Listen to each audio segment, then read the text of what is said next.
Hey guys, welcome to another Monday morning update with Steffani and Rozella from Spokane. Thank you. Nice to be here with you guys. As always. Look how Christmassy it is. That's because we're in that time of year. Woo, the holidays. Happy holidays. That means it's December. That's we right. made it. We made it, you guys. December is the time period when I asked them both how things went in the Spokane market overall. So that's what we're going to chat about on this particular video. So ladies, how did it go this year with real estate in Spokane? This year was slow.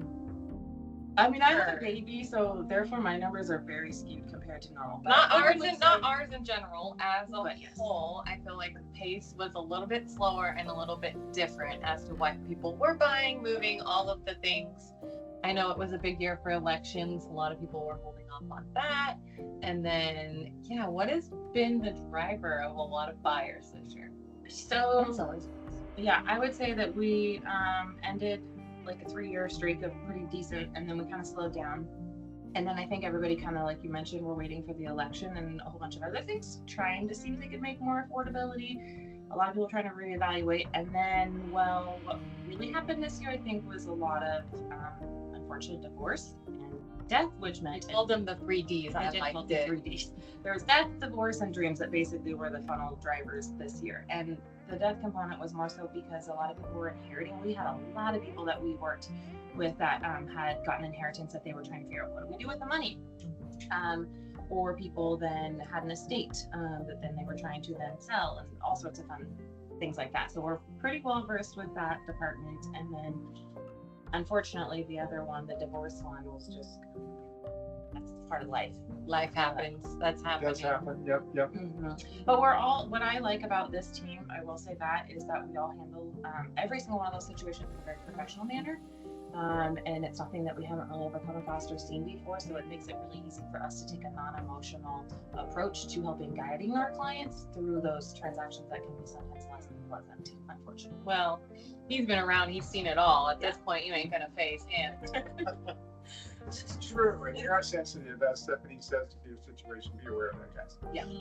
But also with the death, people were inheriting money and people were getting to purchase properties they would have never gotten to purchase before. True.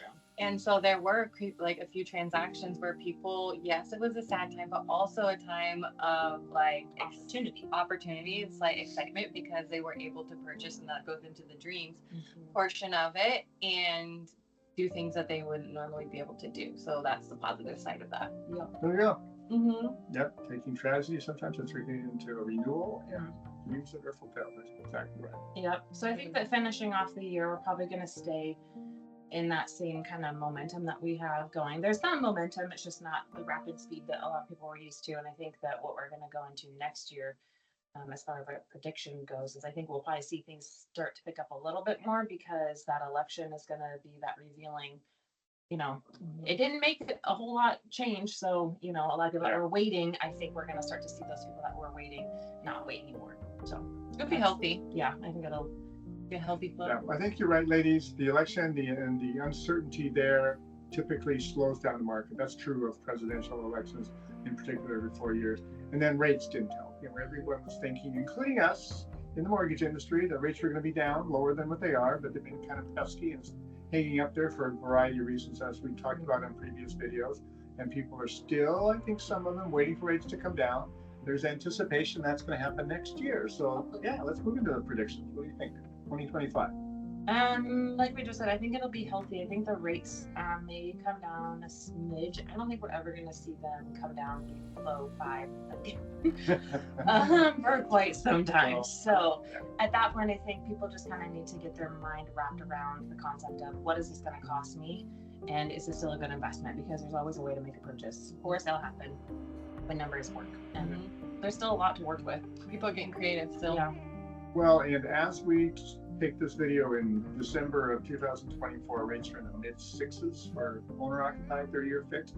That's historically where rates are at, guys. We've just been very, very fortunate in the last few years, artificially so, because the Fed has been keeping rates down so low.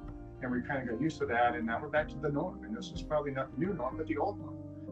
Yep. And I think when people adapt to that, and I see that some of our clients are, they'll be purchasing real estate And Well, and too, I think another thing is people kind of had to adjust to back to the normal 5/6s. And so people who had been saving for that 3% rate, adjusted, and they're like had to save a little bit extra, and they've had this year to utilize to get on track and adjust to that newer rate. And so people this year and going into 2025 should be on board with that rate, have had that opportunity to save and adjust financially to be able to afford it.